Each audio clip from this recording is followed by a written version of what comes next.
Bonjour à tous et bienvenue dans une nouvelle vidéo toujours sur le thème des pop, et aujourd'hui je vais vous parler d'Alice, ou plus particulièrement des Alice, puisque je vais vous parler d'Alice au Pays des Merveilles et d'Alice du film de Tim Burton. Je vais d'abord commencer par les Alice du film Tim Burton et je vous expliquerai pourquoi je vous parlerai qu'en dernier de la Alice de Walt Disney. Alors on commence avec celle du premier film, celle qui est en robe, du film donc Alice au Pays des Merveilles. Je vous montre, c'est une figurine donc, qui fait partie d'une série qui en comporte 4, qui est magnifique, vraiment une très très jolie figurine. Hop, je vous la montre d'un petit peu plus près. Donc voilà, avec sa jolie robe bleue et tous les détails qui vont avec. La coiffure vraiment jolie. Donc voilà pour la première figurine de Alice de Tim Burton. Je continue tout de suite avec la deuxième que j'ai en ma possession, qui est celle du film Alice de l'autre côté du miroir. Donc cette Alice-là fait partie d'une série qui comporte 6 figurines. Moi je ne possède que les Alice. Elle est en pantalon celle-ci, je vous la montre tout de suite. Elle est encore plus jolie, enfin je trouve que le visage est encore plus réussi que sur l'autre. Si je vous montre les deux en même temps. Je vous montre bien les deux en même temps. Après au niveau de la tenue, c'est vrai que je préfère la première, celle-ci étant en pantalon. Mais elle a quand même pas mal de détails et je dois dire qu'elle est quand même assez bien réussie. Vraiment, c'est 2 figurines pour lesquelles j'ai craqué immédiatement. Voilà pour les films de Tim Burton. Alors, je vous explique maintenant pourquoi j'ai longtemps hésité avant de vous présenter la Alice du film de Walt Disney. Il y a plusieurs raisons à ça. La première, c'est l'état de la boîte. Alors, quand j'ai reçu la figurine, la boîte était complètement écrabouillée sur le dessus. Donc, j'ai essayé de l'arranger tant bien que mal. Je ne sais pas si vous arrivez à voir. Voilà. Donc, c'est quand même assez dommage quand on sait qu'on les expose la plupart dans les boîtes. Pour moi, c'est pas toujours mon cas, c'est vrai. Mais il y en a certaines, donc par manque de place, que je laisse dans les boîtes. Et quand on a une boîte comme ça, ben forcément, ça fait de suite pas terrible. Et l'autre raison, c'est la qualité de la pop en elle-même, si bien qu'au départ, j'avais pensé que c'était une fausse. Après, j'ai bien vérifié les numéros et tout. Non, non, c'est une vraie, mais elle est pleine de défauts de peinture. Vous avez des défauts au niveau des joues, des taches plus foncées sur le bord du visage. La chaussure n'est pas bien travaillée. Vraiment, voilà, dans l'ensemble ça va, mais au niveau des détails, quand on commence à regarder d'un petit peu plus près, j'avoue que j'ai été vraiment déçue. Alors j'ai contacté le vendeur, je voulais pas la renvoyer, mais on est arrivé à un arrangement. En fait, il m'a remboursé la moitié de la valeur de la box, de la pop. Donc finalement, je l'ai gardée. Mais c'est vrai que ça fait un petit moment que je l'ai, ça fait plusieurs mois que je l'ai, et c'est vrai que j'avais pas spécialement l'intention de vous la présenter.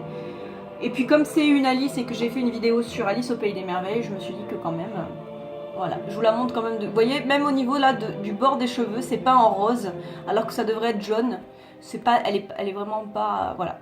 Certains m'ont montré les leurs, elles sont beaucoup mieux que la mienne. Moi sur ce coup-là, j'avoue que j'ai pas eu beaucoup de chance. Ça arrive parfois.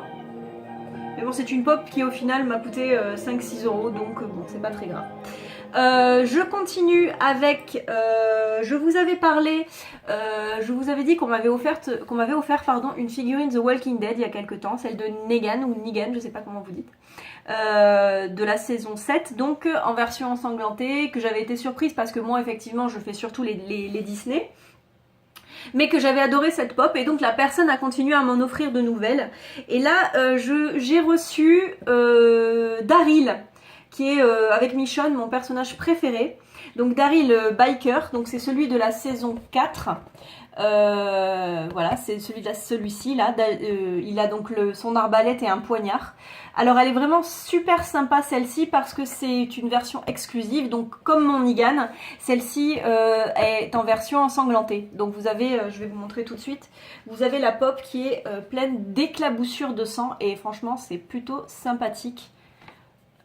Je vous la montre. Alors, c'est vrai que les éclaboussures à la caméra se voient pas super, mais il en a quand même pas mal, notamment sur la main. J'essaie de mettre le focus, mais ça marche pas très bien. Donc il en a quand même pas mal sur la main. Alors l'arbalète, elle est un peu tordue, mais comme elle est en plastique souple, il faudra que je lui redonne un peu sa forme, parce que dans la boîte, elle était légèrement écrasée.